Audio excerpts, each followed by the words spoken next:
الحمد لله فاطر السماوات والأرض جاعل الملائكة رسلا أولي أجنحة مثنى وثلاث ورباع يزيد في الخلق ما يشاء إن الله على كل شيء قدير. الحمد لله الذي أنزل على عبده الكتاب ولم يجعل له عوجا. اللهم صل على محمد وعلى آل محمد كما صليت على إبراهيم وعلى آل إبراهيم وبارك على محمد وعلى آل محمد كما باركت على إبراهيم وعلى آل إبراهيم إنك حميد مجيد. أما بعد فإن خير الحديث كتاب الله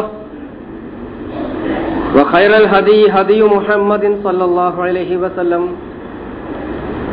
وشر الأمور محدثاتها وكل محدثة بدعة وكل بدعة ضلالة.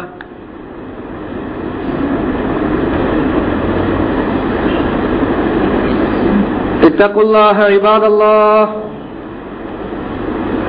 ومن يتق الله يجعل له مخرجا ويرزقه من حيث لا يحتسب ومن يتوكل على الله فهو حسبه إن الله بالغ أمره قد جعل الله لكل شيء قدرا.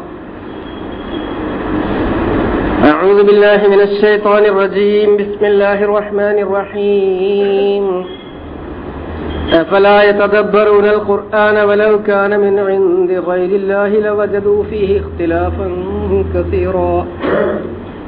بسم الله الرحمن الرحيم. كتاب أنزلناه إليك مبارك ليدبروا آياته وليتذكر أولو الألباب. بسم الله الرحمن الرحيم. فلا يتدبرون القرآن أم على قلوب أقفالها.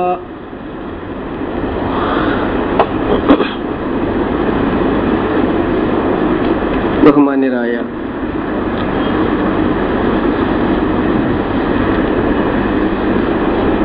സഹോദരന്മാരെ, സഹോദരിമാരെ,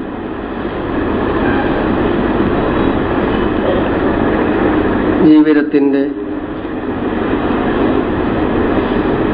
എല്ലാ രംഗങ്ങളിലും അല്ലാഹുവിൻ്റെ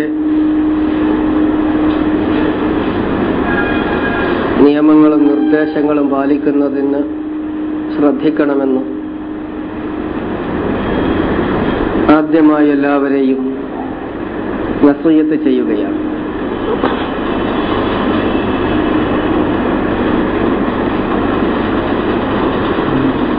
വിശുദ്ധ ഖുർആനുമായി ബന്ധപ്പെട്ട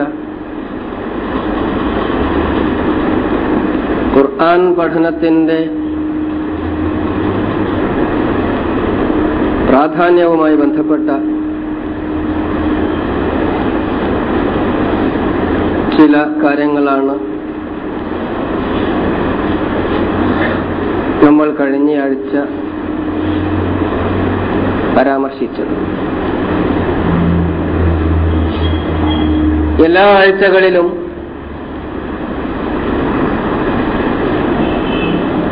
പരാമർശിക്കപ്പെടാൻ വിഷയങ്ങൾ ധാരാളമുണ്ട്.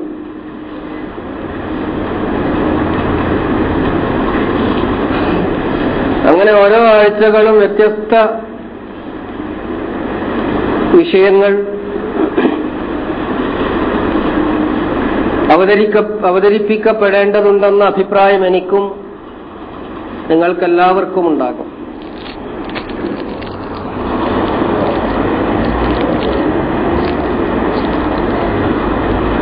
പത്രമാധ്യമങ്ങളും ലോകത്തിന്റെ ഗതിയുമൊക്കെ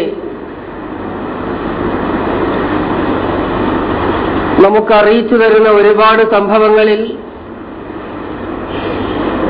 ഇസ്ലാമിന്റെയും മുസ്ലിംകളുടെയും ഭാഗത്തു നിന്നുകൊണ്ട്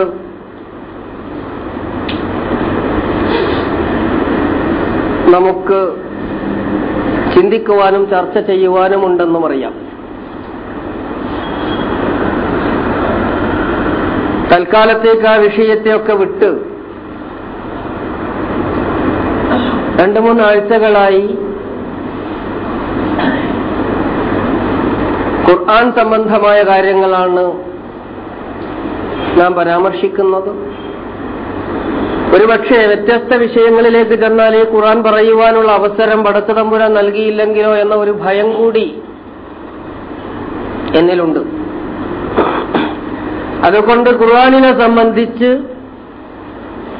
ഖുർആൻ പഠിപ്പിച്ചു തന്നിട്ടുള്ള, നബിചര്യ പഠിപ്പിച്ചു തന്നിട്ടുള്ള, സഹാബികളുടെ ജീവചരിത്രം നമുക്ക് അറിയിച്ചു തന്നിട്ടുള്ള സംഗതികളെ സംബന്ധിച്ച് പരിമിതമായ അറിവിനുള്ളിൽ ഒതുങ്ങി ചില കാര്യങ്ങൾ ലഭിച്ച അവസരത്തിൽ സൂചിപ്പിക്കുകയാണ്. മറ്റൊരവസരം അല്ലാഹു തആല തരുമെന്ന് എനിക്കും നമുക്കാർക്കും ഉറപ്പുമില്ല. അതുകൊണ്ട് കിട്ടിയ അവസരം അല്ലാഹുവിന്റെ വേദഗ്രന്ഥത്തിനെ എങ്ങനെയാണോ പരിഗണിക്കേണ്ടത് അങ്ങനെ പരിഗണിക്കുന്നതിന് സഹായകമാകുന്ന ചില സംഗതികളാണ് സൂചിപ്പിക്കുന്നത്. ഇങ്ങനെ പറഞ്ഞു വരുമ്പോൾ ഇതാരെങ്കിലും ആക്ഷേപിക്കുന്നതിന് വേണ്ടിയോ ഏതെങ്കിലും ഒരു വിഭാഗത്തെ ന്യായീകരിക്കുന്നതിനോ കുറ്റപ്പെടുത്തുന്നതിനോ വേണ്ടിയല്ല. നമ്മുടെ എല്ലാവരുടെയും പരലോക ഗുണത്തിനുതകേണ്ട ഒരുപക്ഷെ ബോധക്കുറവ് കൊണ്ട് നമ്മുടെ ചിന്താക്കുറവ് കൊണ്ടൊക്കെ സംഭവിക്കുന്ന വീഴ്ചകൾ പരിഹരിച്ച് ഖുർആനിന്റെ അനുകൂലമായ സാക്ഷ്യം പടച്ച തമ്പുരാനിൽ നിന്ന് നേടിയെടുക്കുന്നതിന് ഇത് സഹായകമായെങ്കിലോ എന്ന ഒരു ചിന്തയാണ് ഈ വിഷയം തന്നെ തുടരാൻ പ്രേരണയായിട്ടുള്ളത്.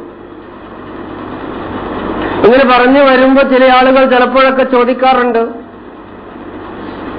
ഇങ്ങനെ ഗൗരവമായി ഖുർആൻ പഠിക്കൽ നിർബന്ധമാണെന്നും ഖുർആൻ അക്ഷരങ്ങളിലൂടെ കടന്നു പോകുന്നതിന് വേണ്ടി പടച്ച തമ്പുരാൻ അവതരിപ്പിച്ചിട്ടില്ലെന്നും അങ്ങനെ ഒരു ഖുർആൻ പാരായണം പ്രവാചക ചര്യയിലില്ലെന്നും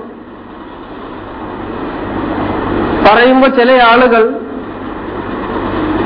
പിന്നെ കാണുമ്പോൾ അന്വേഷിക്കും, അർത്ഥവാശി അറിയാതെ ഖുർആൻ ഓതിയാൽ തെറ്റാകുമോ, അതിന് കുറ്റമുണ്ടോന്നാണ്. ഞാൻ പറഞ്ഞു അതെന്റെ വിഷയമല്ല. ഖുർആൻ അർത്ഥമറിയാതെ ഓതിയാൽ കൂലി കിട്ടുമോ, അതിന് കുറ്റമുണ്ടോ എന്നുള്ളത് എന്റെ വിഷയമല്ല. എന്റെ വിഷയം ഖുർആനിനെ ഖുർആൻ പരിചയപ്പെടുത്തിയിട്ടുള്ളത്, നബി തിരുമേനി പരിചയപ്പെടുത്തിയിട്ടുള്ളത്, നബി തിരുമേനിയിൽ നിന്ന് നേരിട്ട് ശിക്ഷണം നേടിയിട്ടുള്ള മഹാന്മാരായ സഹാബികൾ പരിചയപ്പെടുത്തിയിട്ടുള്ളത് എന്താണോ അതാണ് ഞാൻ പറയുന്നത്. ചിലപ്പോഴൊക്കെ ഒരു ഉദാഹരണവും പറയും. മഞ്ചേരിയിലേക്ക് പോകുന്ന ബസ്സിൽ, അത് പോകുന്ന ബസ്സിൽ കയറിയിരിക്കുന്നത് സംബന്ധമായാണ് എന്റെ ചർച്ച. മഞ്ചേരിക്ക് പോകാത്തൊരു ബസ്സിൽ കയറി ഇരുന്നിട്ട് അത് മഞ്ചേരി എത്തുമല്ലേ എന്ന് ചോദിച്ചാൽ എനിക്കതിന് മറുപടിയില്ല. എന്റെ സഹോദരന്മാർ ഇത് നല്ലവണ്ണം ഓർക്കണമെന്ന് ആമുഖമായി ഞാൻ സൂചിപ്പിക്കുകയാണ്. 3 സൂക്തങ്ങളാണ് ഈ വിഷയകമായി ഞാൻ പാരായണം ചെയ്തത്. വേണമെങ്കിൽ സൂറത്തു അൽ മുഅ്മിനൂനിലെ 68ാമത്തെ സൂക്തവും ഈ ആശയം വന്നിട്ടുള്ളത് തന്നെയാണ്.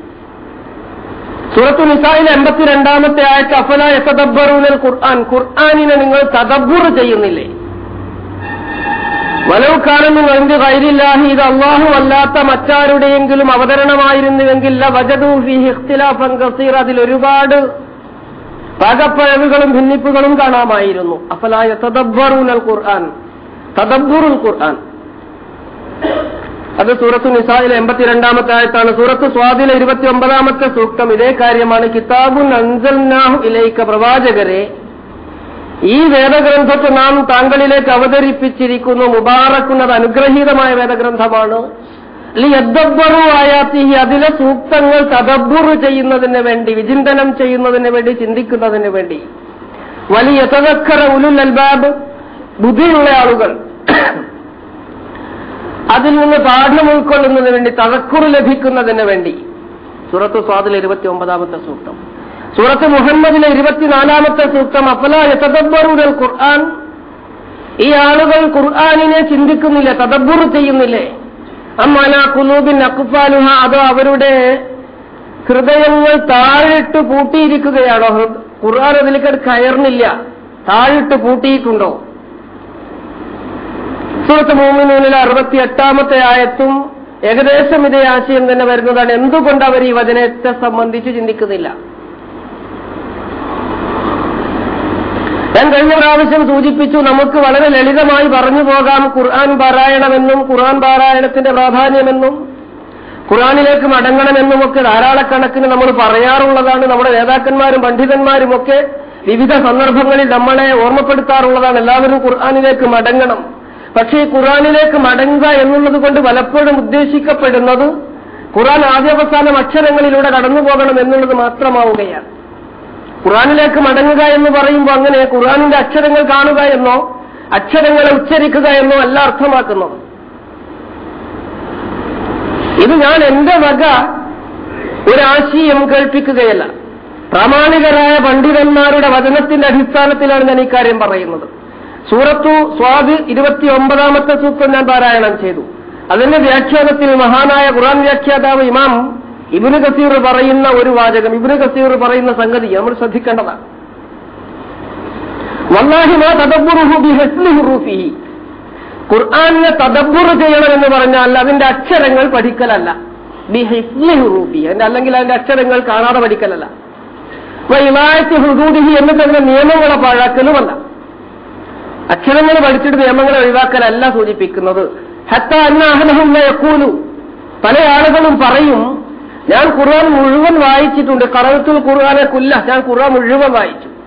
മാ യുറാലഹുൽ ഖുർആനു ഫീ ഖുലുഖിൻ വലാ അമലിൻ, അവന്റെ സ്വഭാവത്തിലോ അവന്റെ പ്രവർത്തനങ്ങളിലോ ഖുർആനിന്റെ യാതൊരു സ്വാധീനവും കാണപ്പെടുന്നില്ല. അപ്പൊ ഖുർആൻ വായിക്കുക എന്ന് പറഞ്ഞാൽ ആദ്യാവസാനം അക്ഷരങ്ങൾ വായിച്ചു തീർക്കലല്ല. അങ്ങനെ വായിച്ചു തീർത്തത് കൊണ്ട് മാത്രം അവന്റെ ജീവിതത്തിൽ ഖുർആനിന്റെ നിയമങ്ങൾക്കോ ഖുർആനിന്റെ സ്വഭാവങ്ങൾക്കോ യാതൊരു സ്വാധീനവും ഉണ്ടാവുകയും സാധ്യമല്ല.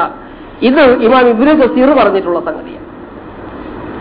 ആർക്കെങ്കിലും അറബി ഭാഷ അറിയുമെങ്കിൽ 4-ാമത്തെ ഭാഗം ഇബ്നു കസീർ എടുത്തു നോക്കിയിട്ട് പേജ് 36-ന്റെ ഏറ്റവും മുകളിലുള്ള 2 വരി ഒന്ന് വായിച്ചു നോക്കണം.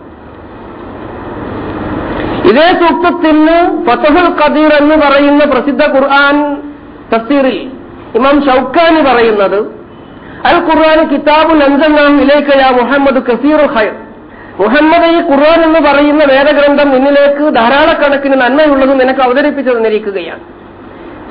ധാരാളക്കണക്കിന് ഖൈറും ബർക്കത്തുമുള്ള.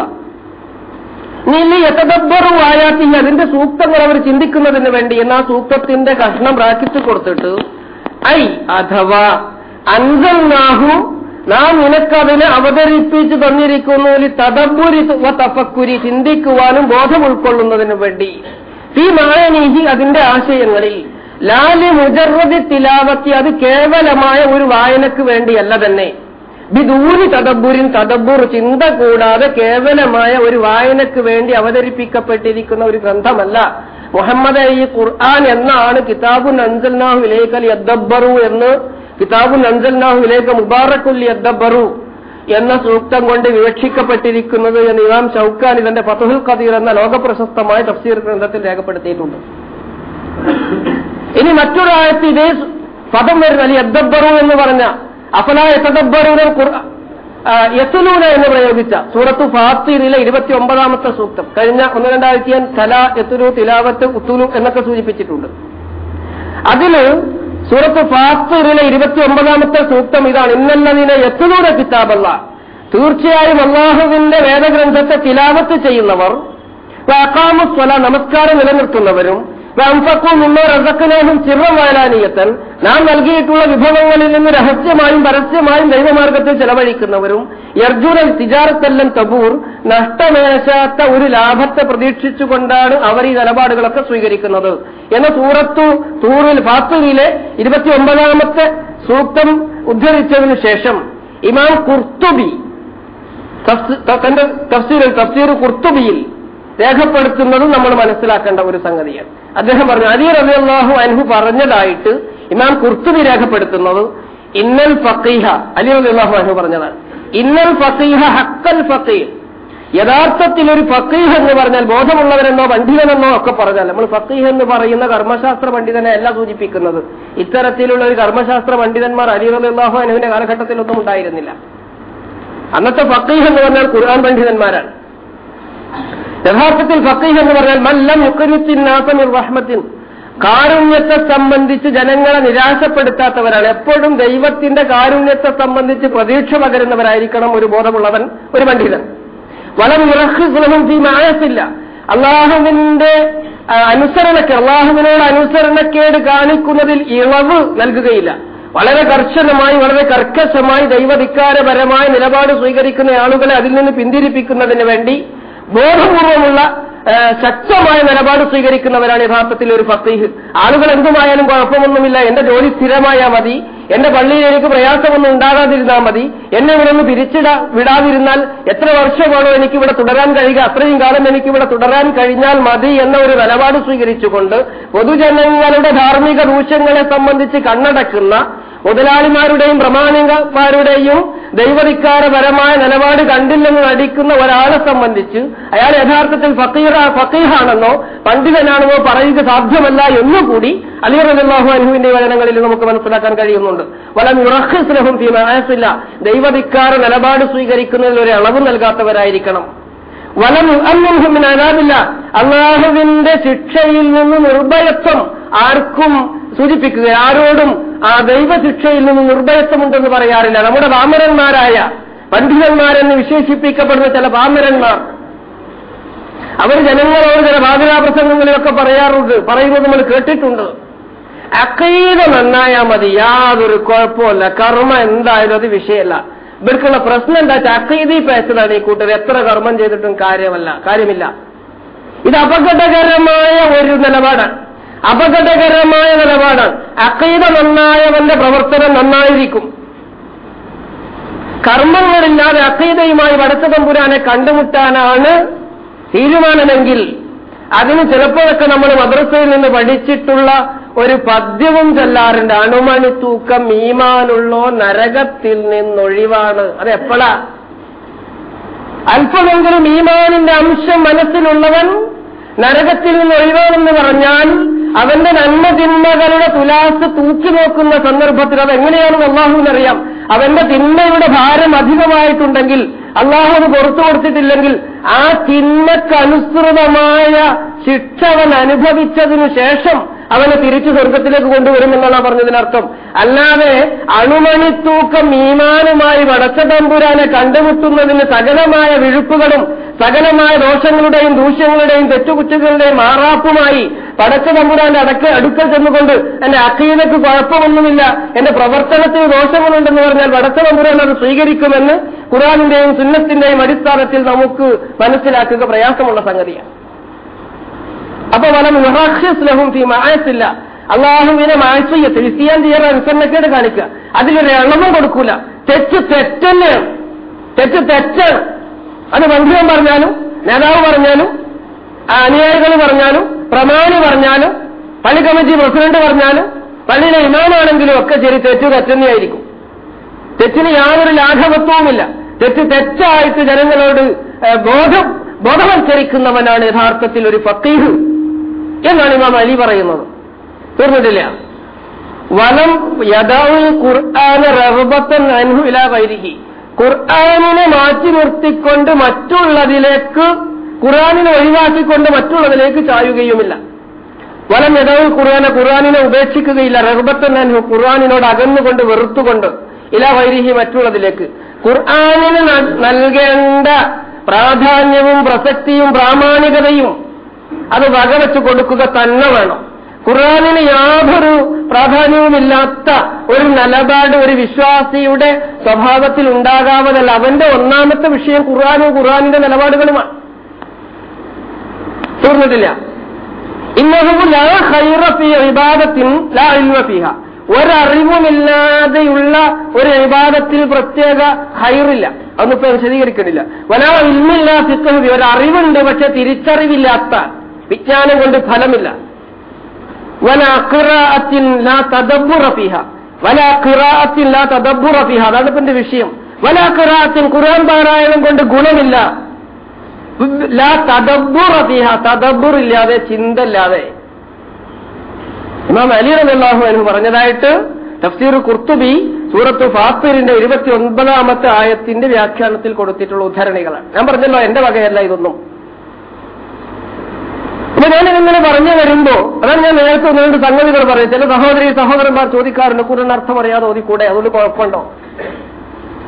ഒരു സംഭവം കൂടെ ഞാൻ പറയുമ്പോ എന്റെ സഹോദരന്മാർക്ക് കാര്യം വ്യക്തമാണ്. ഒരുപാട് ഉദ്ധരണികളുണ്ട്, തീർന്നിട്ടില്ല. ഒരുപാട് ഉദ്ധരണികളുണ്ട്. ഞാൻ ഇതൊന്നും വെറുതെ പറയുന്നതല്ല, രേഖകൾ നോക്കി പരിശോധിച്ചതിന് ശേഷം പറയുകയാണ്. ഇതൊരു പക്ഷേ ആളുകൾക്ക് ഇഷ്ടപ്പെട്ടു കൊള്ളണമെന്നൊന്നുമില്ല. അങ്ങനെ ആളുകൾക്ക് ഇഷ്ടപ്പെടുന്നത് പറയണമെന്ന വാശി എനിക്കില്ല.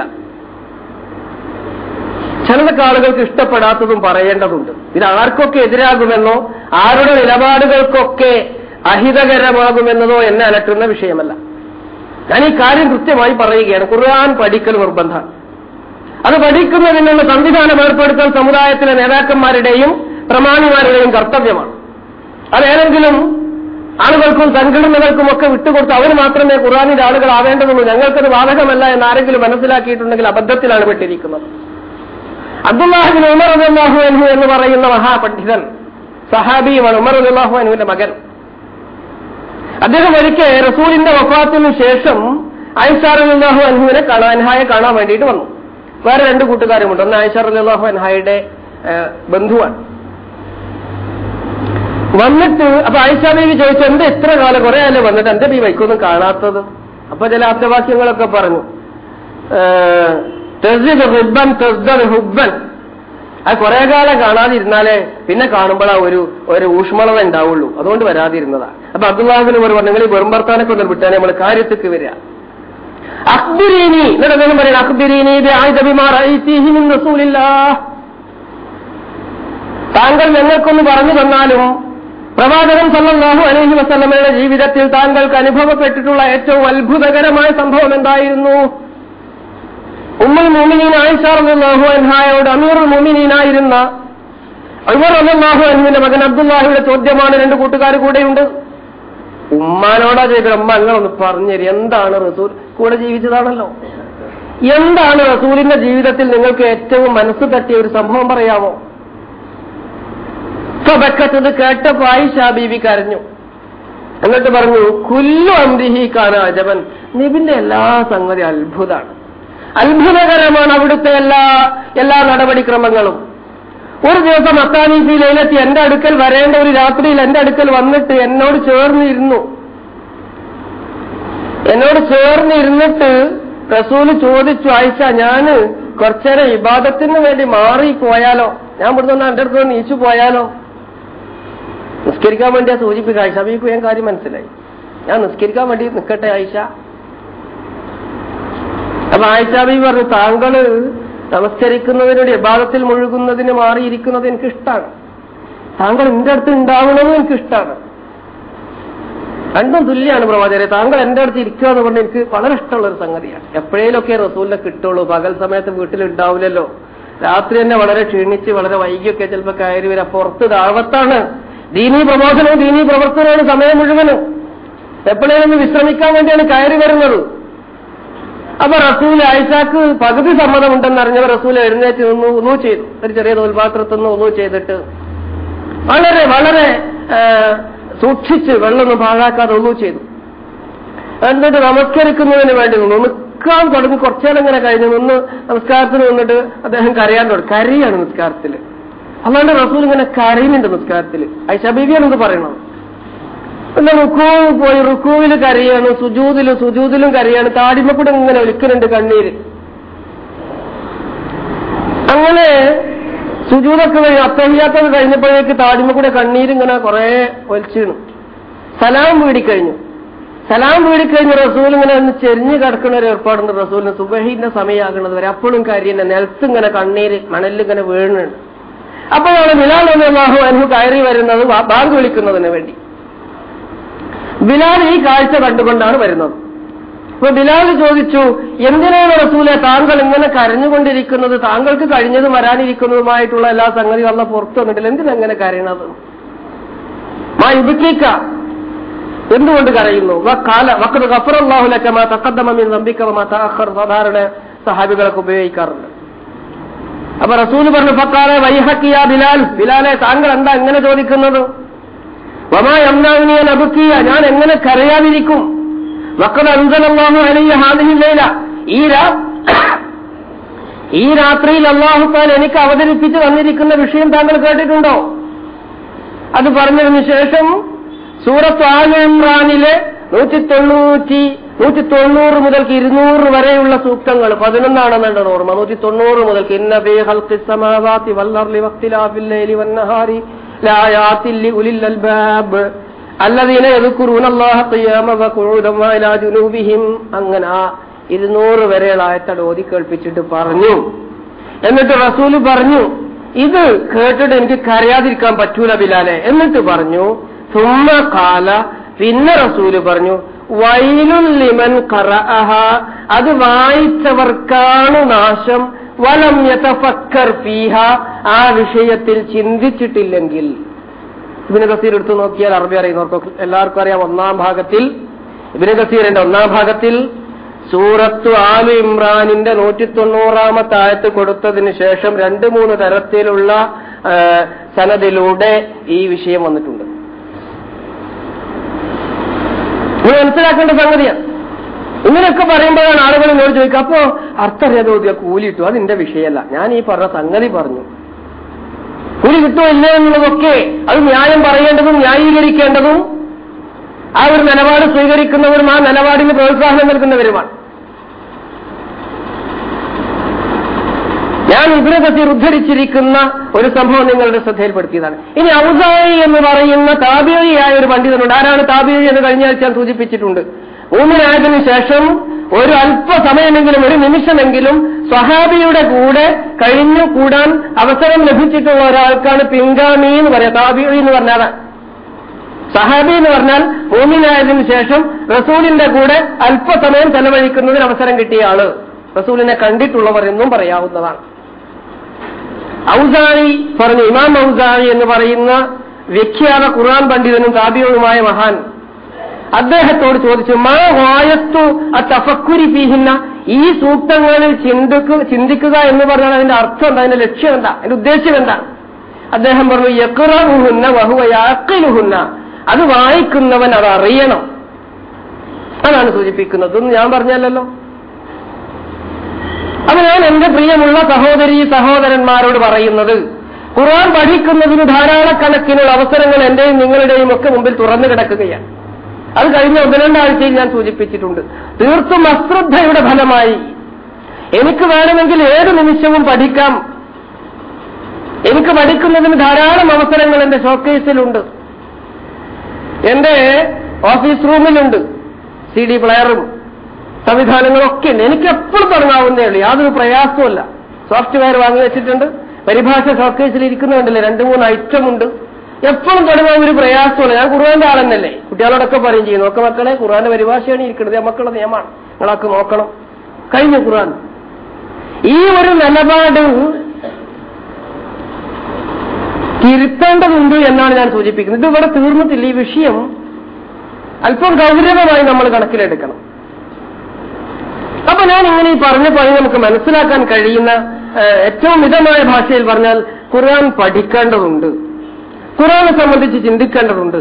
ഖുർആന്റെ സൂക്തങ്ങൾ വായിക്കുമ്പോൾ എന്താണ് ആ വിഷയം, എന്താണ് പടച്ചതമ്പുരാന്റെ ഈ വിഷയത്തിലുള്ള എന്താണ് എന്നോട് പറയുന്നത് എന്ന് അറിയേണ്ടതുണ്ട് എന്ന് സൂചിപ്പിക്കുകയാണ്. ഒരു പക്ഷെ അറബി ഭാഷ അറിയുകയില്ല എന്ന ഒരു കാരണം നമുക്കവിടെ പറയാനുണ്ടെങ്കിൽ മലയാളത്തിലുള്ള ഖുർആന്റെ പരിഭാഷ ലഭ്യമാണ് എന്നാണ് അതിന് നമുക്ക് പറയാൻ കഴിയുന്ന മറുപടി. പ്രവാചകൻ സല്ലല്ലാഹു അലൈഹി വസല്ലം പരലോകത്ത് വെച്ച് അള്ളാഹുവിനോട് നമുക്ക് എതിരെ സാക്ഷി പറയും. നമ്മളിപ്പോ പ്രവാചകന്റെ ശഫാഅത്തൊക്കെ കിട്ടും, പ്രവാചകൻ നമുക്ക് വേണ്ടി ശുപാർശ ചെയ്യും എന്ന അമിതമായ ഒരു വിശ്വാസത്തിലാണ്. അത് ഈ സമുദായത്തിൽ പറന്നു വീണാ പിന്നെ പ്രശ്നമൊന്നുമില്ല, അണുമണി തൂക്ക ഇമാണ്ടായാൽ മതിയല്ലോ. പക്ഷെ ഖുർആൻ അങ്ങനെയല്ല നമുക്ക് പഠിപ്പിക്കുക. അള്ളാഹു ഗഫൂറാണെന്നും അള്ളാഹു ഗഫാറാണെന്നും അള്ളാഹു ഗാഫിറാണെന്നും ഒക്കെ നമുക്കറിയാം. അതൊക്കെ എപ്പോഴാണെന്നും എങ്ങനെയാണെന്നും ഒക്കെ നമ്മളൊന്ന് ഉരുത്തിരിഞ്ഞ് മനസ്സിലാക്കേണ്ടത്. അള്ളാഹുവിന്റെ മഗ്ഫിറത്തൊക്കെ ലഭിക്കുക ഒരു മനുഷ്യൻ അബദ്ധത്തിൽ സംഭവിച്ചു പോകുന്ന, അല്ലെങ്കിൽ ബോധത്തിൽ തന്നെ സംഭവിച്ച് പിന്നീട് തിരുത്തി സൽജീവിതം നയിക്കുമ്പോഴാണ്. സൂറത്ത് അൽ ഫുർഖാനിൽ 27 മുതൽക്ക് 31 വരെ സൂക്തങ്ങൾ വിവിധ സന്ദർഭങ്ങളിൽ നമ്മൾ കേട്ടിട്ടുണ്ടായിരിക്കും. അതിന്റെ 31ാമത്തെ വയൗമയാകുന്നു മാലിമോലായ ദേഹി നമ്മൾക്ക് ഓർമ്മയുണ്ടാകണം. അതിന്റെ അവസാനത്തെ സൂക്തം ഇതാണ്: കാല റസൂലു, നരകാർഹരായ ആളുകളെ കാണുമ്പോൾ റസൂൽ അള്ളാഹുവിനോട് പറയൻ, കാല റസൂലു, റസൂല് പറയും, യാ റബ്ബി, എന്റെ നാഥ, ഇന്ന കൗമ്, എന്റെ കൗമ് ഇത്തഖദൂ ഹാദൽ ഖുർആന മഹ്ജൂറ, അവർ ഈ ഖുർആനിനെ വെടിഞ്ഞു എന്നുള്ളതാണ് കാര്യം. ഖുർആനിൽ നിന്ന് ഹിജ്റ പോയി, അതാണ് മഹ്ജൂർ. ഹിജ്റ പോയി, ഖുർആനിൽ നിന്ന് അകന്നു, ഖുർആൻ വെടിയപ്പെട്ടതായി എന്ന് നമുക്കെതിരെ, ഈ സന്ദേശം കേട്ടവർക്കെതിരെ സാക്ഷി പറയുന്ന വളരെ വേദനാജനകമായ ഒരു സംഗതിയാണ് നമ്മളെ കാത്തിരിക്കുന്നത് എന്ന് നമ്മൾ മനസ്സിലാക്കണമെന്നാണ് ഞാൻ സൂചിപ്പിക്കുന്നത്. ഈ വിഷയം ഒരുപക്ഷെ അല്പം ദീർഘമായതാണ്.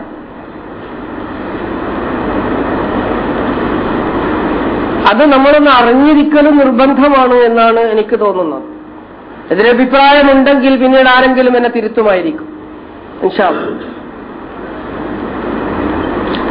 നമ്മുടെയൊക്കെ കയ്യിലുള്ള വിശുദ്ധ ഖുർആൻ, റസൂല് സാക്ഷി പറയുന്നത് ഈ മുസഹഫിൽ നിന്ന് നമ്മൾ അകന്നു എന്നല്ല. നമ്മളെ മുസ്ലിം സമുദായം മുസഹഫിൽ നിന്ന് ഒരിക്കലും അകന്നിട്ടില്ല. എനിക്കും നിങ്ങൾക്കൊക്കെ വല്ലാത്ത സ്നേഹമാണ് മുസഹഫിനോട്.